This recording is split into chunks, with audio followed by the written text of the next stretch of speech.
That's it. That is it. It's the first half of the season. It's done.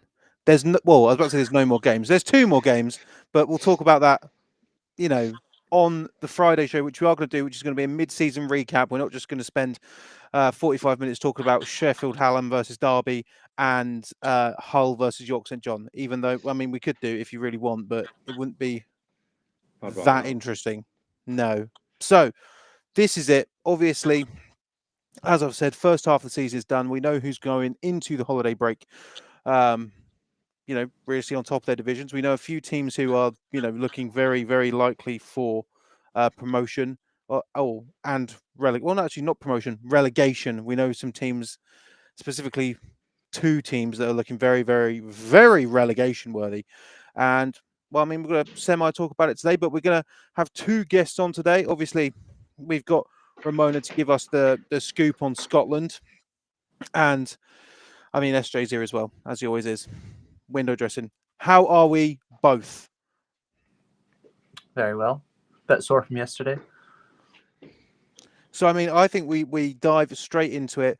So, Scotland sort of been, not as chaotic as it was last season. It's been a bit more cut and dry, with Napier on top, and I think it's even gone from obviously the thrashing of Stirling right at the start of the season to being slightly more competitive yesterday. But how are you feeling as a member of the Napier Knights? Yeah, I think the season so far has gone the way most people expected it to, in Scotland at least. Napier sitting 5-0. We've just clinched playoffs, not clinched the division yet, but with a win over Glasgow next semester, that'll be the division as well. But yeah, I think as a defensive player, having only given up 3 touchdowns all season, it's been pretty impressive. 2 of those were yesterday against Stirling, and then 1 the week before against Edinburgh. So pretty happy overall. I think the offense has kind of continued on from form last season, but I think they've also kind of developed a bit more with the passing game, especially.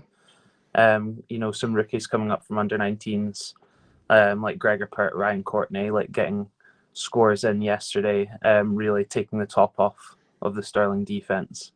Meanwhile, defence is only getting stronger as we go along. So much depth along the defensive line. Even though we only play the 4-3, getting that rotation on the front, like the front 4, is really instrumental in keeping the pressure on for the whole game. So obviously, like the only team you have yet to play is Glasgow. Obviously, they had an injury at their second game, which definitely made their results look a bit cloudier. I'm unsure if they will be back for that game, but is it too early to be looking into the postseason? I've had the Napier Knights ranked as my number 1 Division 1 side for a hot minute now, and I feel like it's me perpetrating a narrative about the Lancashire Rams. But at what point do either the players, I'd argue probably more the players for Napier, start looking towards the postseason? I personally haven't given any thought to the postseason yet. I'm just taking it one game at a time. Not to let the coach speak come through, but I'm really looking forward to playing Glasgow after New Year's, and I'm looking forward to a fresh challenge against them, a team we've not faced so far this year and who have had a few changes since last year. I know that they've not started off maybe the way they hoped, but I think they'll have a chance to rest up, maybe get some of their key players back from injury, and hopefully we get the strongest version of them to really give us a good test to start off the second semester. And then, I mean, on the flip side of the Scottish division, obviously Aberdeen, not yet fulfilling a fixture. Do you think that, obviously we've seen it in the past with the UWS Pyros, may they rest in peace. Do you think that for the future of Scottish football that there is enough teams and enough success to be able to continue to facilitate a division where there's no relegation? If you'd asked me last year, I would have said yes. I thought that it was a really there was a lot of parity in the division last year with Heriot Watt being competitive alongside all those other teams. And even Aberdeen was able to complete some of the fixtures. But I think this year the teams have really separated out a little bit. And personally, having played back in the Borders division before, part of me would like to see us be able to play some of those northern teams like Northumbria or Newcastle, who we did play in the pre-season and who gave us a really good competition. I mean, just say it with your full chest. Bring back Borders. That's the that's the takeaway here. But I mean, let's say a hypothetical in this particular situation. Napier go up, Aberdeen then can't fulfil their fixtures. Let's say again hypothetical, they drop out. I mean, a Borders revival could potentially be likely if you've got a division that is Heriot Watt, Stirling, Mavericks, and Glasgow. I mean, a 4-team Div 1. I think that's maybe pushing it. Like, what's your views on the future of Scottish football, Scottish Uniball, I should say? Yeah, I don't know about Aberdeen. Obviously, I don't really know what's going on inside there, but from an outside perspective, I would just like to see them stop messing everyone about and just pull out of the league at this point. And then for next year, taking away that northernmost team, maybe that makes some of the Northern English teams a bit more inclined to make a combined division. With the Central Belt teams in Edinburgh and Glasgow, Stirling. I mean, it's certainly an interesting one because, sorry, go on, SJ. I was going to say, I suppose the challenge is the cost, and I guess that's why that Scottish division came in a little bit, wasn't it? It's just the cost of teams to travel down to the Borders. I suppose the other challenge you've got now is obviously Newcastle and I forgot the other one, Northumbria. They're both in the Prem now, so there's no way you'd be able to put it into the Borders. And I think I'd be interested to see what Bucks would do, because I don't know what the solution would be. It's the classic situation of, it's Bucks. It's Bucks' problem, but we can prognosticate on it all we want. But I'd say, as it's been the halfway through the season, what have you been most impressed with from an internal standpoint at Napier? I think I touched on the defensive line and the depth there. I think just to shout out a few of the players, we've got Jaden Rodriguez. He got put up on the graphics, 4 sacks in the first game. He added another one on yesterday. Declan Clay coming over. We may. Logan Brown, one of the rookies. Sorry, am I still there? Yes. No, sorry, you are. Just cut out for a second. Logan Brown, one of the rookies, he's really come along, getting better every single week. So, yeah, it's great having all that depth, and me being, the middle linebacker, having that defensive line in front of me, it just makes my job easier.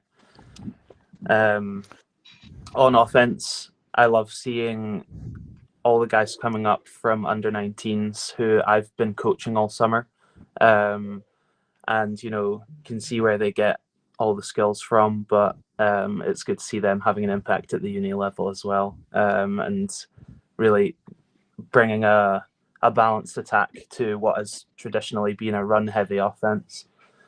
So I was going to say, I mean, like that's a pretty unique scenario in being able to sort of coach the players at this level and sort of bringing them up to this level.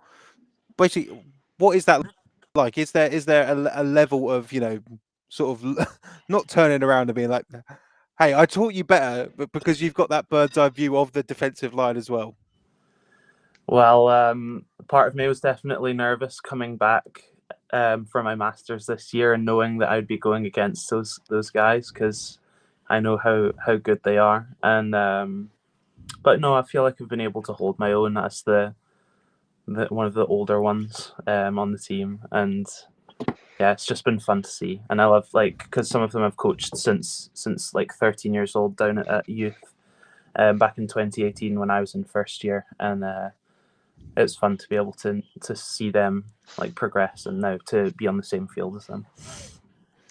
So it's a question that I asked Joss from Sheffield Hallam is, you know, been at the team for, or at least, you know, been around the team for a hot minute.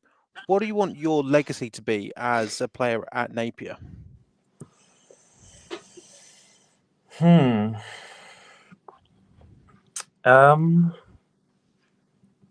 a tough one. It's Sorry.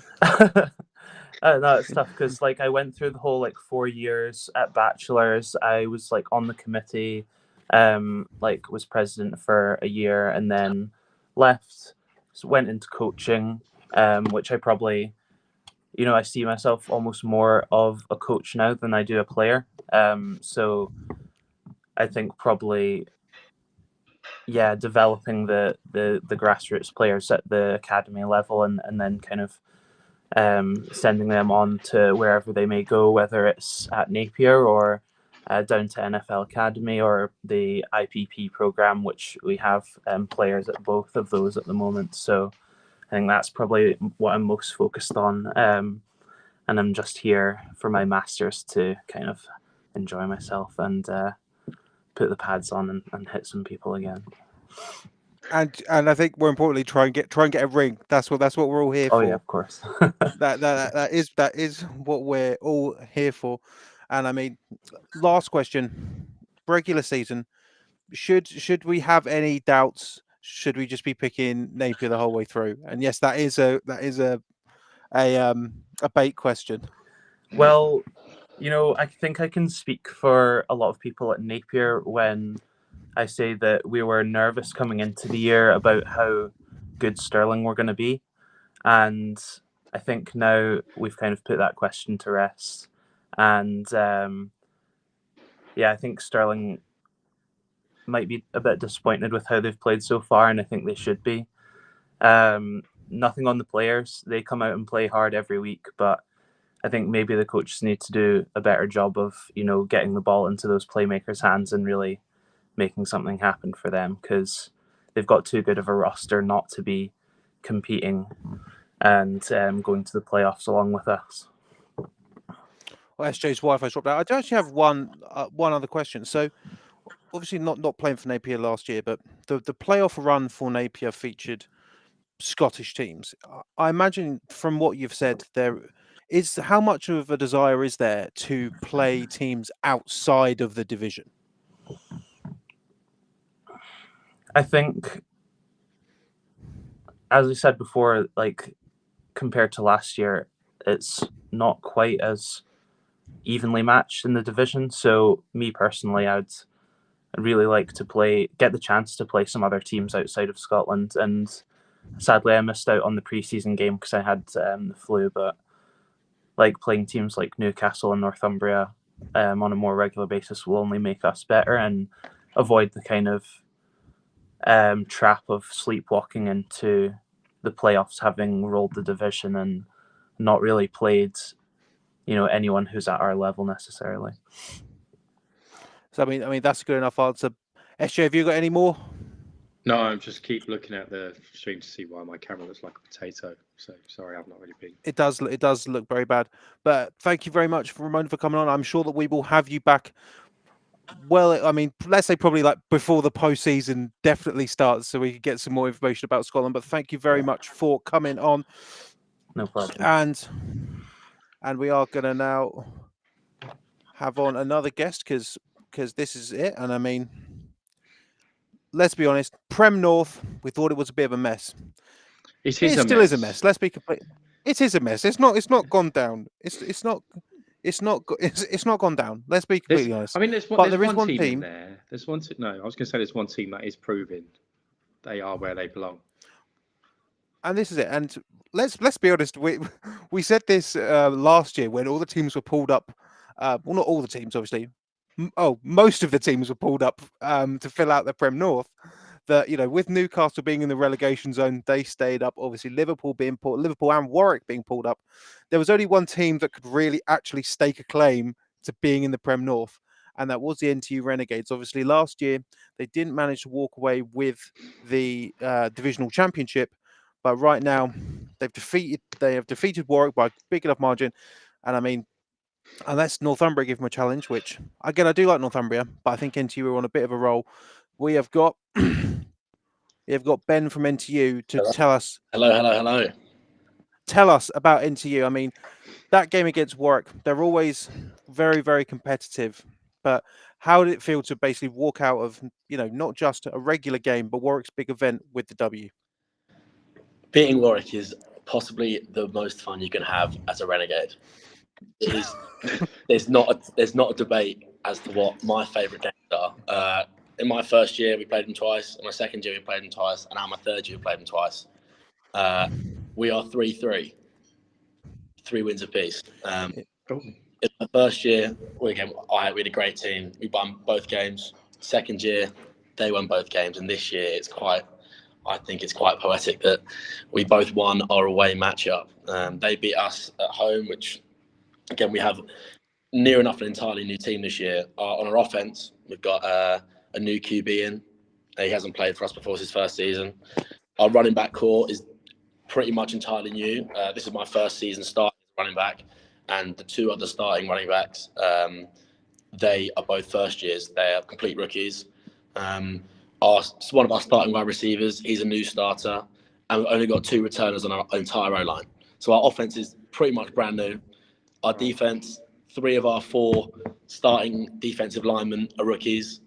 Our linebacker core, we have 3 of our starting linebackers, something like that, or our like rotational linebackers. They're all rookies. Our corners, brand new. Like this team is so young and so good. I just can't wait to see where this is going to go. I'm just so excited for the next year. So, are you considering yourself an old head of this team? Are you the unk of this NTU Renegades team? No, do you know what? It's a weird position I'm in. I would never call myself an old head. As I said, it's my first year starting. I've had game time the last 2 years. Don't get me wrong. Like, I've been a rotational running back, but I feel like I've got a new role in the team this year, a new role in the squad, which I'm really trying to embrace. I definitely feel one of like the older guys and someone that like look like the rookies. I wouldn't say look up to, but like look for as like mentorship, as like how the team works, how the culture's run and stuff like that. But not an old head. We've got guys who are a lot older than me on the team. Yeah, I get what you're saying, but I think I'm just an older guy on the team, not an old head quite yet. Listen, all I've ever been is old head on my team, I feel like. But I mean, obviously Prem North, a bit of a mess. Are you surprised about, you know, the to-ins and throw-ins and, you know, where going into Christmas the teams are situated in the not the rankings, what am I talking about? In the table. Yeah, I don't know if I'm so surprised. I think it's as I said, Warwick, I think I've told you about this before. Warwick's linebackers are some of the best in the country. As much as I dislike playing them, there's a reason I hate playing their linebackers. They're so good. And all the defenses across the north are great. Like the reason you're seeing these score lines that aren't ridiculous blowouts is because the defenses are so good. So you see if anyone's scoring in our league, it's because they've got their offense is clicking.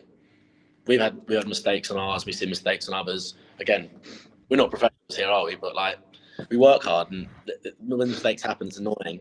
So you play against these defenses all across the league who are really talented. So I can see why there's so many ups and downs across lots of games. It's hard to score. So when we do, is a reason that teams are celebrating and getting excited about it.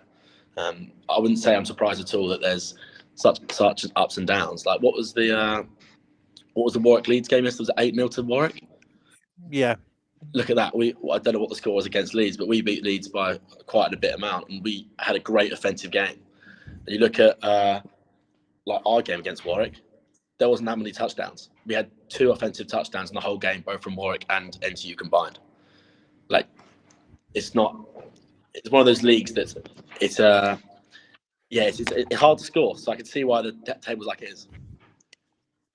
Were you? So, I mean, sorry, I was going to say, are you surprised to see Leeds in the position that they're in this year, based on how they've been the last, last 3-4 years at least? The Leeds QB, the previous QB, he was really, really good. I think he's left now. He was. So I think that they're like, I wouldn't say revolve around him, but one of the bases of their offense was that the fact they've got this guy who's such a weapon.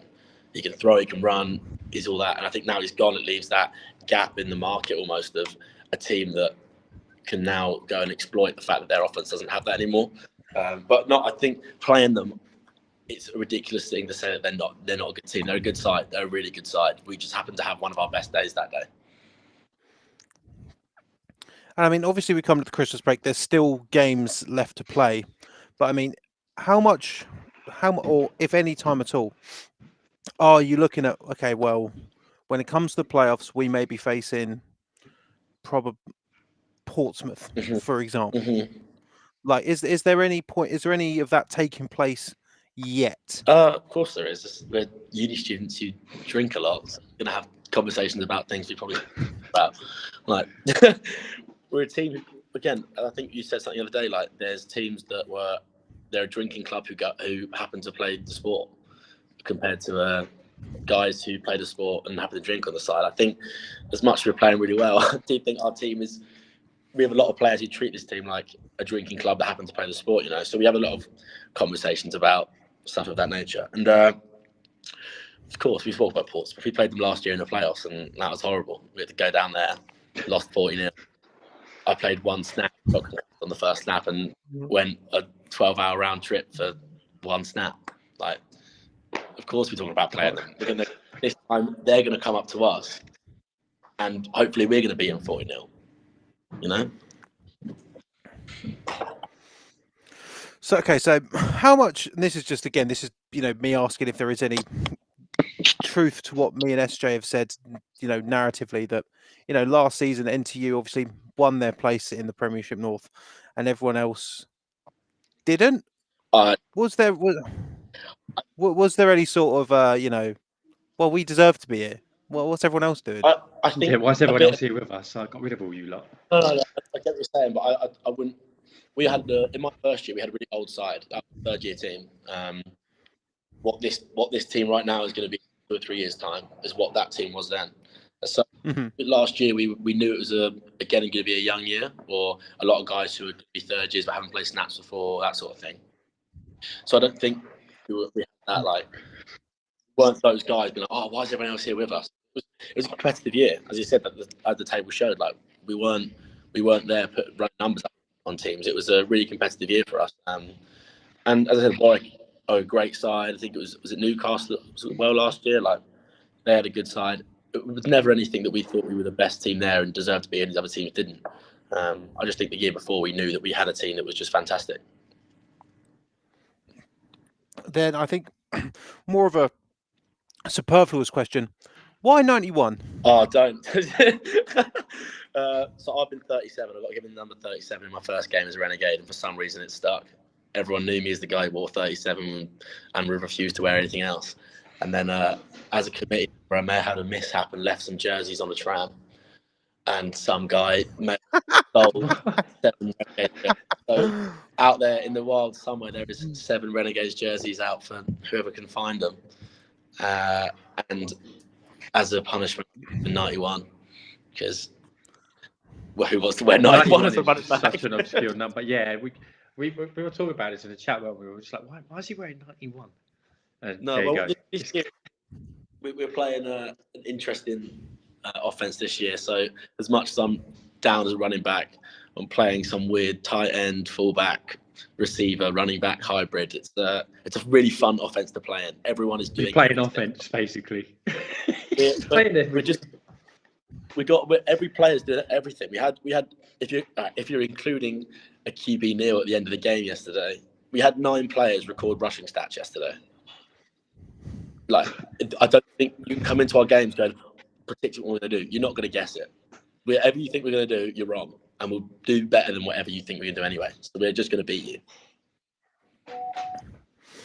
So I mean, obviously, sort of eyeing Bucks big Wednesday, Tuesday. Yeah. But basically, it's like with the teams in the Prem South. Obviously, the scorelines almost they are close, but they're not as close. Is there anyone that you're looking forward to potentially facing? Yeah. From the Prem South on the way there. Yeah. We won't. I don't know if this is something that everyone else agrees with, but I'd really love to play SGS. That would be awesome. They're not it, mate. They're not it. Well, they're boring. But okay, I understand you saying that, SJ, but you got a team here who are almost entirely recruited. No, I could be wrong, but that's, in my eyes, an American football academy that happens to also be a university. That's the way I see it. Yeah, to be fair, to be fair, the pitch is unreal. And if you guys end up having to go there, I mean, I definitely think you'll play them. Definitely. Yeah. Mind my language, they fucking hate coming to us. We play on a disgusting grass field. Show's gone. We play on a grim grass field that is horrible to stand on, let alone run on. So if they want to come here after playing on their lovely, they've got a grass pitch. We're not the only ones. Come on. It's you and NTU. It's the two people at the top of the divs are playing all their home games on grass. Yeah, so I want to play. I want to play SGS not only because it's I understand like Brunel are really good. Don't get me wrong, but that's like a respected program. It's always going to be a respected program, and that'd be awesome to have a game against them. And I'd love to beat them. It'd be amazing. Last year they should have just sucked up and gone up a division and didn't. They should have played that relegation game against Leeds or whoever it was, and should have beat Leeds and should have gone up, and they didn't. And that's taken away this season. Where let's say they had that same thing, they would have done the same. If that happens again, they're probably going to do the same thing again. And then that takes away an opportunity for someone like the Renegades, or let's say Brunel, or let's say Warwick, to have that opportunity to go up to the next step, because they're being sad about the idea that we don't want to go that high, we want to have film. Like, I understand it. They want their film for their players to go to America. I do get it, but like we want to play at the highest level we can. And if we get the opportunity to get promoted and it gets taken away because someone doesn't want to go up there, then I'd like to be able to beat them. That'd be cool. So, I mean, who have you got left on your schedule? Okay, so we have got an away game at Northumbria. We have got a home game against Newcastle. And then, who's the other one? Leeds at home. So you've got Leeds at home, Newcastle at home, and Northumbria away. The 2 home games, go on, come to us and play grass. Have fun with that. You're going to lose. No one wants to play on our field apart from us.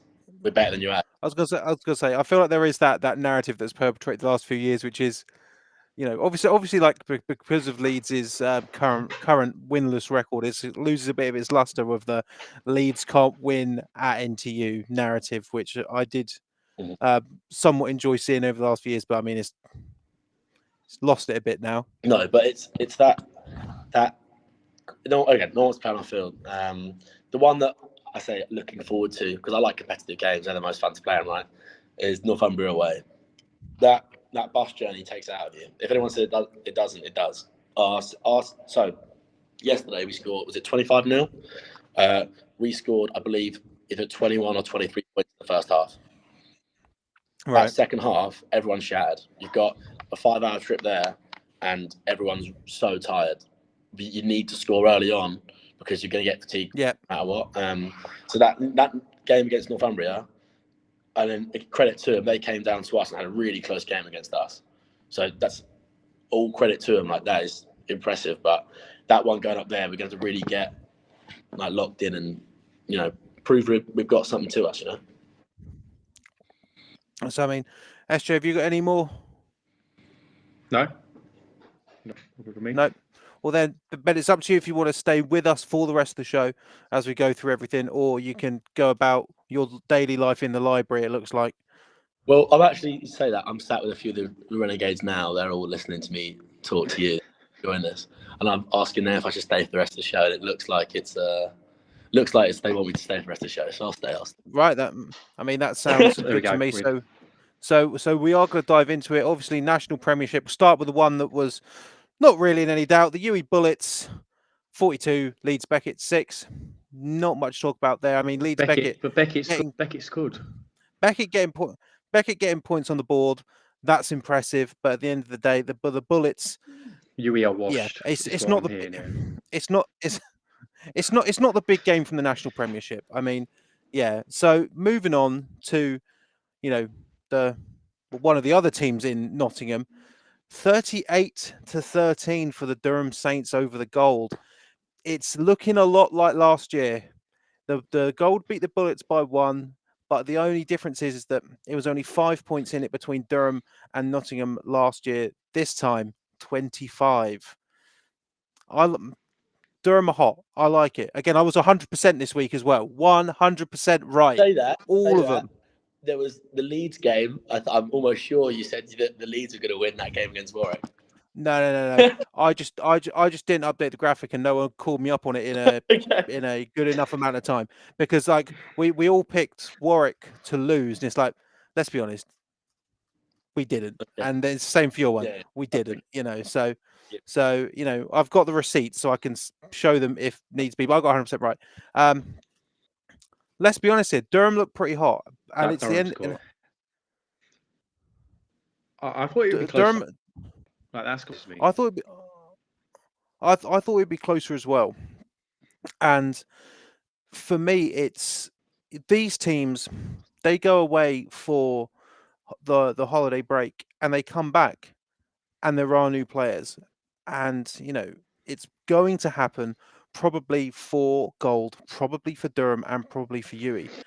But I mean, considering that Durham, they're going to be, the Bullets are going to be going up to Durham.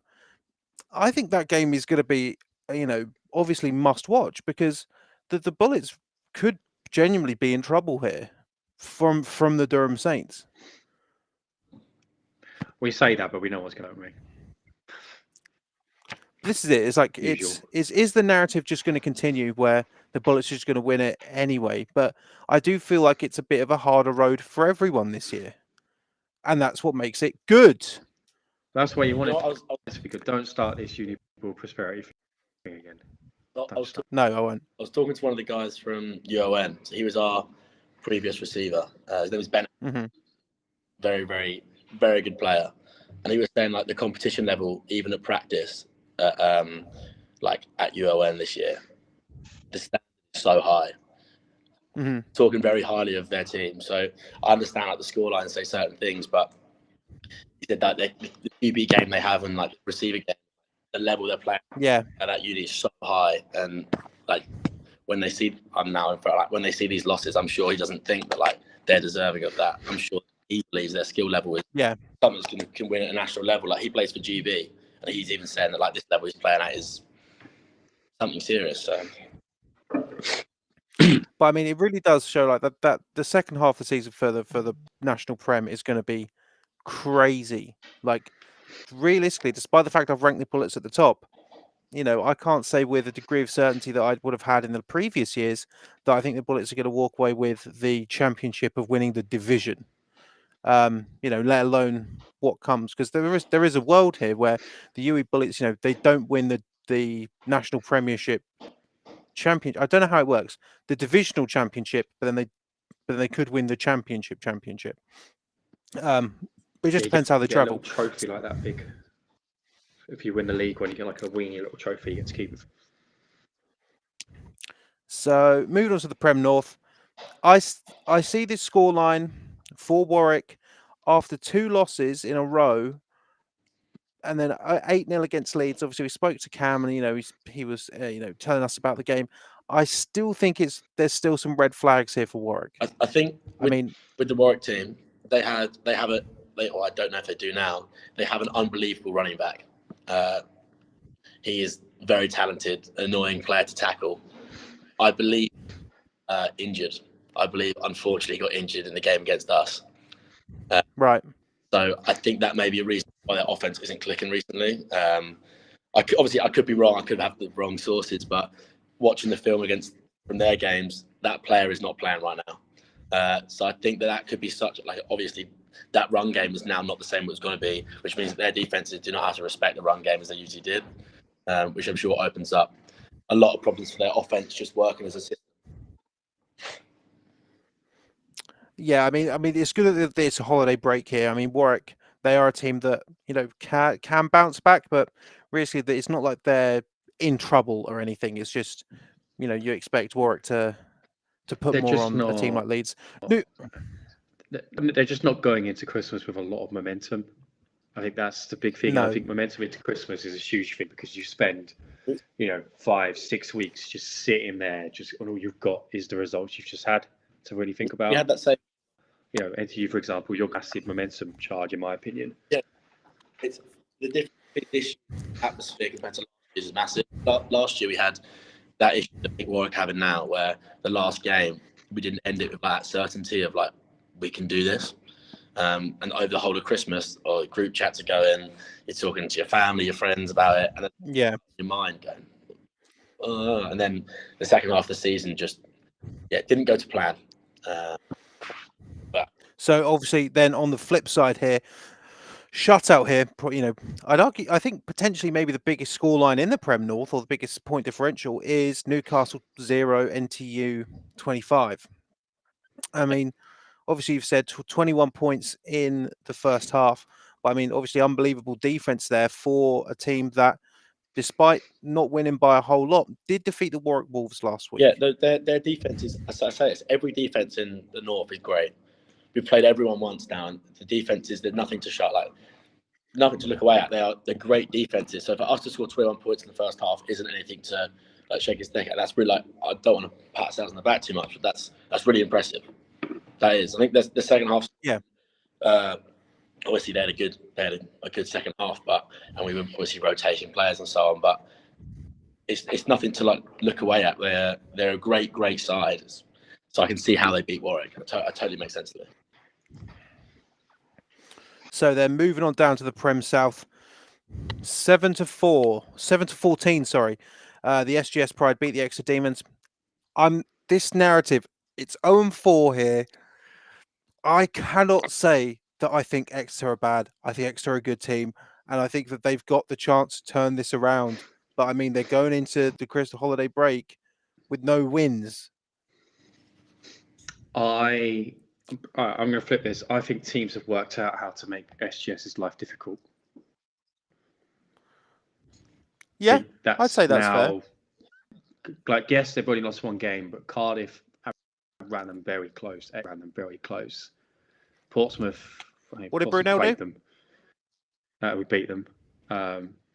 But yeah, what do you want me to say to that? I'm not about to sit here and go, "Oh, hey, look, we're so much better than everyone." We're not. No, you're not.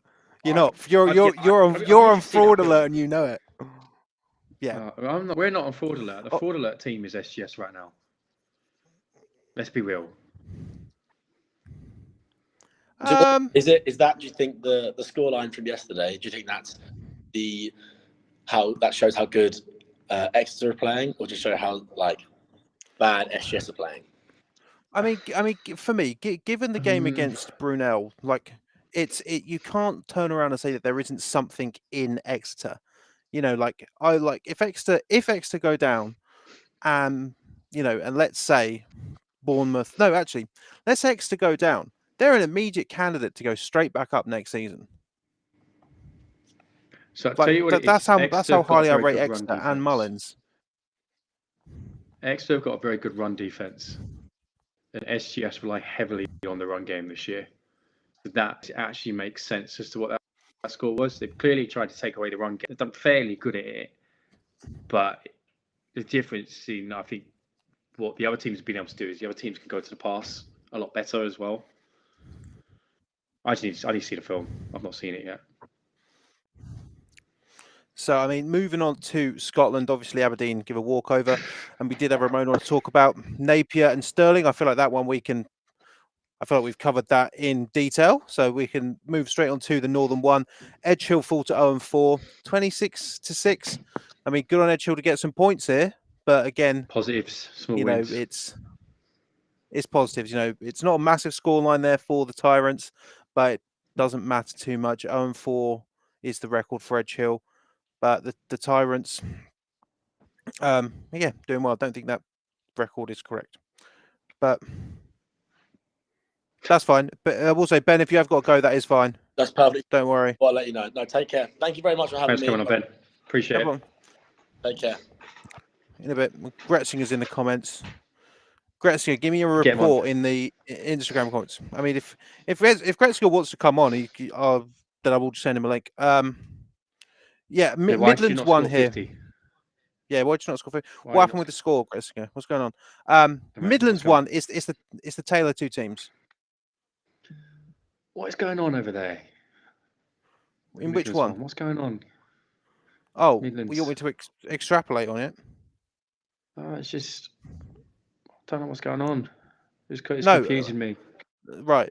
So obviously here we got Notts Green, 36-6 against the Longhorns. Let's be real. Comfy. I'm gonna say it. Expected. No. Obviously, comfy expected. The Longhorns row in 6. It's done. Surely, it's done. It's them and Beckett. They're done. Are you? I don't know about the Beckett one. Beckett's still got a chance. See, that's it. Beckett have got a chance, but because of the next fixture where, you know, great on Derby here, 6-6 against Sheffield Sabres, that 1 point that they get for a draw may have saved them, because I don't think Liverpool are going to be able to get a draw out of anyone. I can't believe someone didn't get an extra point. Yeah. Could have had it. Could have finally had it. We had a But I mean mean- scoreline. But I mean, it's just strange when you consider, obviously, like, the weather was horrific yesterday, but you look at the past scoreline, 31-21 to the Sabres. That's a high-scoring football game. That's a high-scoring Uniball game where we only play 12-minute quarters. 6-6, that's good on Derby, and I think that draw is going to save their Division 1 hopes. It's given them a lot. It's strengthened their hold in staying up, which I think is the first thing coming up. Is what it's about. But then on the flip side, that also very much damns the Leicester Longhorns as well. Yeah. You know, they're going to, because I believe the Leicester Longhorns' remaining schedule is Notts Green again, Sheffield Hallam, and then Derby. So they're going to need to beat Derby and then beat either Hallam or Notts Green. I don't think we're ridiculous for saying that's not going to happen. No, I don't think so either. Can we request Britball Scorigami content? Can we do Uniball Scorigami? Oh gosh, the problem is, Tom, is that we'd have to go back to like the 1980s, and I don't have the scores from those. I simply don't. We could potentially do it in bucks, but even realistically, give me 15 minutes. We've had a 4-2. We definitely have had a 4-2. We've had a 4-2. We've had a 2. We've had a 2-0. We've had a 4-0 happened in South West. 2-2. I've seen a 2-2. Yeah, I mean, sorry, where are we going? Yeah, we'd have to go back. Like even finding scores from like the 2010s. I will say I did have a good conversation with Coach Phil at OBU, and you know, he sent me a link of the 2001 Uniball Championships between the Cavaliers and Loughborough, and it's just like, wow, Uniball from when I was 5. What a treat, or 6 even. You know, which is crazy work. And I was there. No, I wasn't. But yeah, Longhorns bad. Derby good. Southwest won. The Barracuda take the division going into the holiday season. Was not as cut and dry. My consensus for that game is the Bath Killer Bees are the most second half team I've ever seen in my entire life, and it's great to watch. It's great as a spectator, but you know, if I'm the Barracuda, and as much as we do like the Barracuda here at Depth Chart Sports, I'm worried for that rematch. You know, it's we've done the maths, haven't we? And there's a very funny permutation in that game, and I think both these teams know there is. I think the other team knows what. I'll put it to this. We'll touch on that on the Friday show We won't touch on it now, but I think that I'm fairly certain that Bristol and Bath have worked out what that is, and they need some help from the southeast as well. But moving on, not to relate anything, Bournemouth shutting out Southampton. I mean, this is the Bournemouth I expect. Obviously, they played 5 games on the bounce. We're missing half our starting D-line.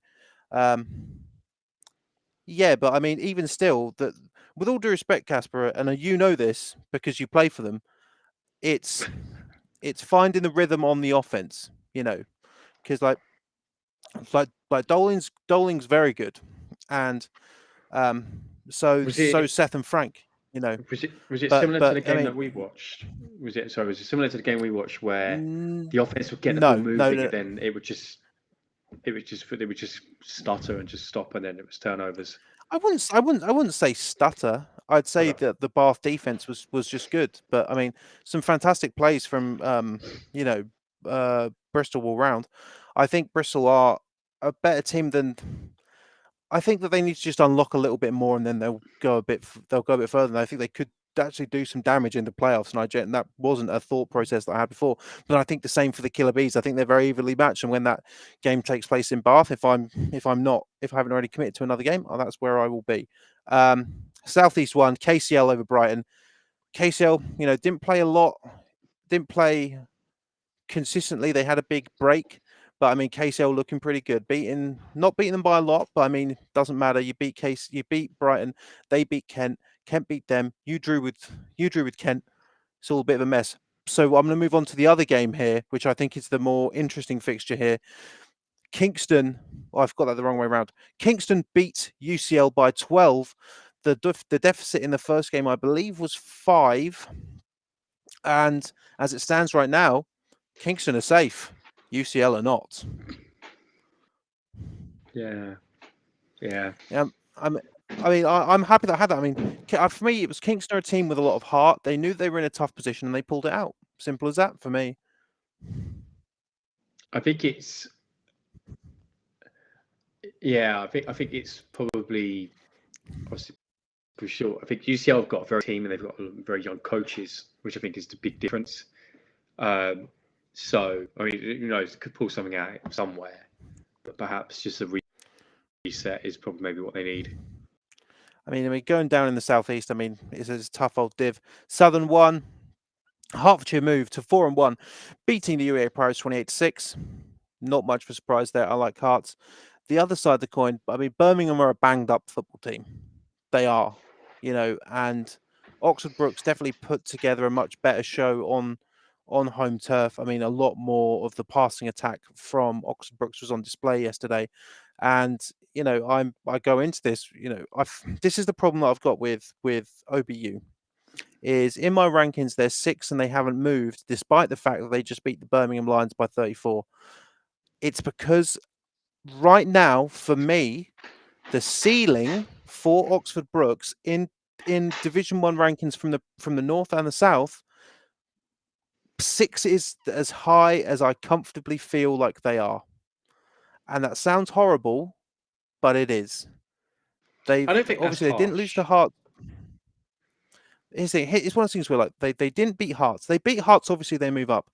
But I don't think they beat any of the teams, Bournemouth, Lancashire, Napier, and Green. I don't think they beat them. Simple as that. I don't think it's harsh. I mean, it's your first season in Division 1 and you're ranked 6th in the entirety of Div 1. Yeah. That is solid. Yeah. I just feel like it's harsh because beating someone by that margin, especially a team like the Lions. But I just can't move. There's not a whole lot of movement anyway. Moving on to Division 2. We finally have got some results from LJMU. Yes. They beat Kiel 27-0. But then the thing is, you have to look at it. Salford, they beat Kiel by a considerable margin. And then they got, what was it, 35-0 from the Bombers. For me, it doesn't tell me a lot until LJMU face off with either Salford or Lancaster. Simple as that. I think we said for that me, last week, though, didn't we? I just sat away. And to be fair, and you can take that exact same thing and attribute it to the Sunderland Spartans as well.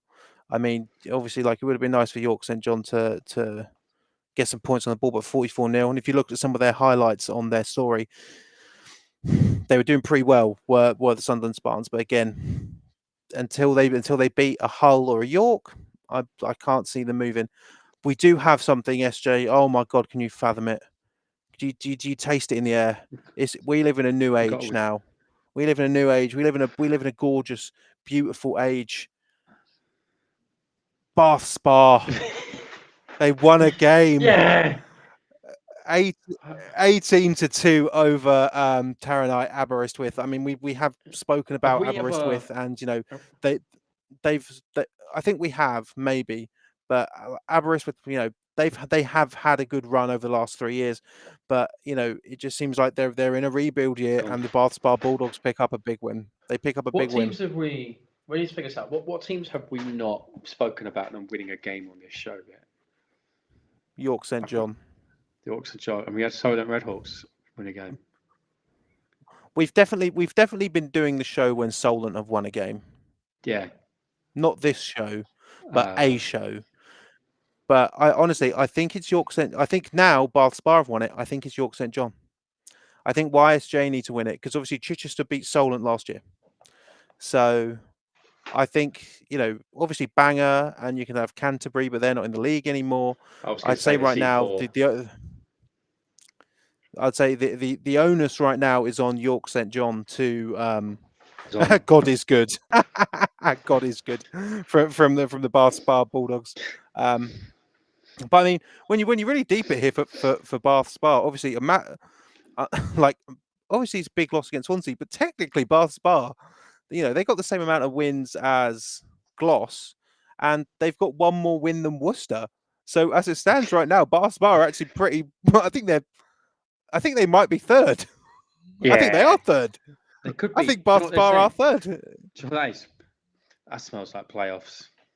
Mate, playoffs. Bath Spa make playoffs. Bath Spa make playoffs. I'm no matter where it is away, I'm going. The Greenwich. Yeah, I mean, you've just gone from being on a really high note to then just getting upset to say the word Greenwich. Do you want? No, it's not Greenwich Mariners winning. It's the Essex Blades. Like, there has been a big drop off for the Blades. Like, let's be completely real here. They're 0-4. Like, I didn't expect this when they came down. Me from a couple of years ago, I'd be delighted at it. I'm actually, this is quite sad. It's quite sad. This. Yeah, it's just strange. I mean that's just Uniball for you, but yeah, I really thought Essex would do a little bit better this year, but no, it's not the case. Southeast 1, Jamie's gorgeous City Wolfpack. They pick up their first loss of the season. Southeast 2, sorry. They lose to QMBL. 1-1 and 1 for City. QMBL 3-1. Obviously, that Imperial versus QMBL game we talk about every single week because it's going to be a barn burner. Same with. They're not allowed to be promoted until that Bucks logo is changed. It winds me up. It upsets me. Them and DMU. Oh yeah. We've got a problem here. QMBL DMU. If you want me to send you the new Bucks logo, I will. It's not even new now. It's this third year of it. It's. We'll just send. We will send you it if you need it. I know that logo was the logo when they were in Div 1, but you're not in Div 1 anymore. Okay, times have moved on. They're trying to bring it back, and then in the Southern, Reading 14, Solent 0, and people are complaining. SJ, can you believe it? People are complaining about my rankings as they tend to do. People complain about your rankings every week. Yeah, especially I've seen one from the Bullets 2s about why I still have Reading at the top. And this is it. Reading haven't beaten anyone. I'm aware of that, but I had faith in Reading going into the season that they'd do well. And I mean, you saw like the Bullets score over Worcester. I believe it was one of the Bullet scores wasn't particularly thrilling to look at. And it's at the end of the day, Reading are storming people, and I know 14-0 over Solent, and you know the scoreline over Chichester wasn't particularly fantastic, but for me, it's I just feel as though the Reading Knights are not playing completely up. Do you know what I mean? They're not I think really. it feels like there's quite a few teams at this point, and we've seen it in the comments already. I think there's quite a few banged up teams at this point, which is normal when you get to this point of the season. I don't know if that is the case for Reading because their roster is still huge. If it's anything like last year's. And this is it. It's like Reading's. This is what I mean. Reading's roster is huge. I can't imagine the Reading are really going out there with their full squad and being like, okay, we're just going to use it against these, the teams at the bottom half of the Southern Two. But it can all change. Surrey have beaten Sussex. That's huge for Surrey. They've still got to play Reading. Reading have still got to play Surrey. Reading have still got to play Sussex. Like as it stands right now, the way that I look at it is they're the team for me that is looking the most likely to not just get promoted, but win the Div 2 Southern is Reading. And I will also say that that's why Lancaster are so high, because I think this one's a bit easier to really digest anyway. But you could say the same for the Lancaster, but no one complains about this one. Is that like Lancaster? Comparatively to Cambridge and ARU, you could argue that the strength of schedule in the Midlands for both ARU and Cambridge is harder than the two games that Lancaster have had. But, I mean, so I think that win over Salford for me, that puts Lancaster ahead of both Cambridge and ARU. Right? Especially considering that ARU have lost to DMU. But then, but ARU then beat Cambridge. So it's a trickle down. It's a trickle down effect. It's a trickle down effect. Thanks for that, other computer. Yeah, I mean, I'm just waiting to see if quarterback of the UE Bullets, head of HR Ethan Gretzky, has finished cooking. But if he hasn't, I'm not just going to sit here and waffle. Yeah, so what have we got this week? So we've got a show on Friday, which will be our mid-season grades. If you do have any wonderful, delicious stats, please send them over, and graphics will be made accordingly. Memes are here. Have the memes come out? Oh, let's do a meme review. Okay, sorry, ladies and gentlemen. Give us caption's quite good. Second. It's the final one is the one that got me. I need to know the context more for us about that one. Let's have a look. Sorry, this is the unhinged part of the show. So Warwick, I'm guessing, ran wedge the entire game. Yeah.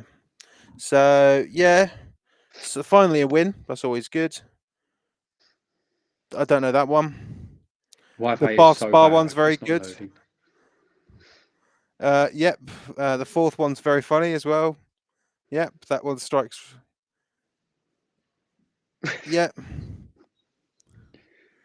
Yep. That's a good one. Durham. Oh. Yeah. Oh, that's just. Yeah. I'm happy with it. I don't know what it is. Less memes about us.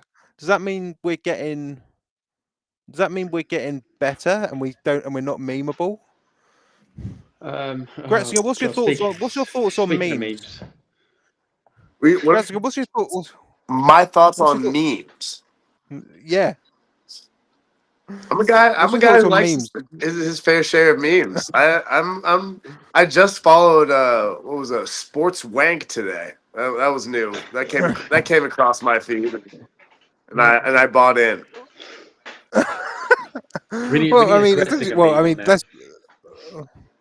Yeah, we do.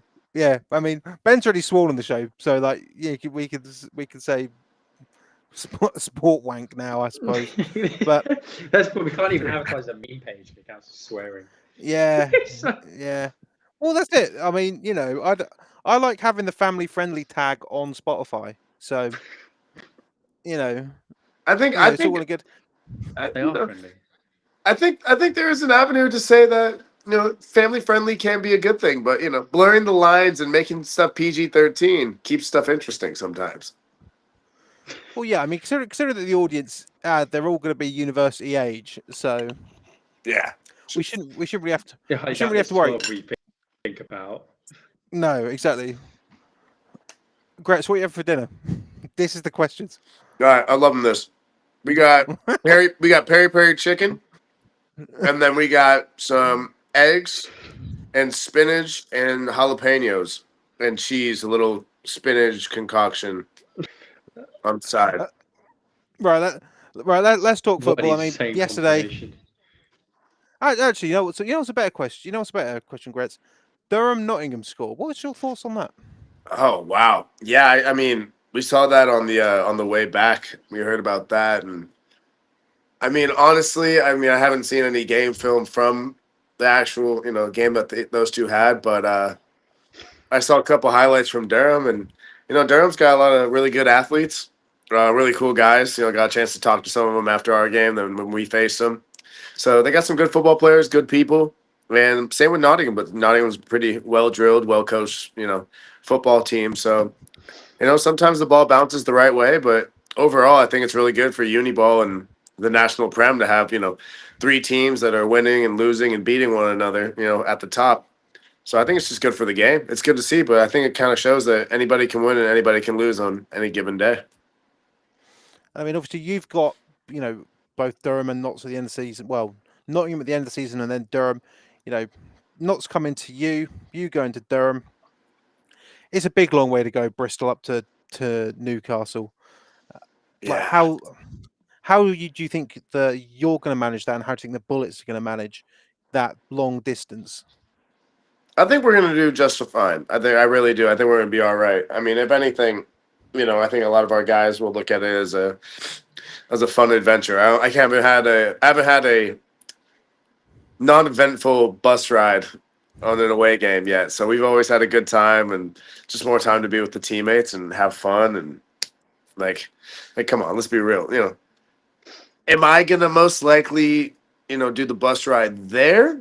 Probably not. I'll probably go up to Newcastle a day before, go see what's going on, fly or something, and then I'll bus ride back with the team. That's my personal way of just doing it. It's a long bus ride for me, but it's not a big issue, if you know what I mean, for our team. So the second time you played Beckett, do you feel there was any improvement? Obviously, they did, put a score on you this time, but I mean, you can say no comment if you'd like. I'll say this: I like their. I don't even know if he's playing O-line and D-line, but there's a kid. He went to my rival school, Claremont McKenna. He's on Leeds Beckett, and he is the only remaining American left on Leeds Beckett. Just one. And he's a good guy. He's a good guy. Really glad I got a chance to talk to him, meet him. But yeah, California kid. I'm not a fan of the rain. I'm not a fan of my game. Our game taking place an hour later than it should have been. So we were in Leeds, and also Leeds. No comment. I'm gonna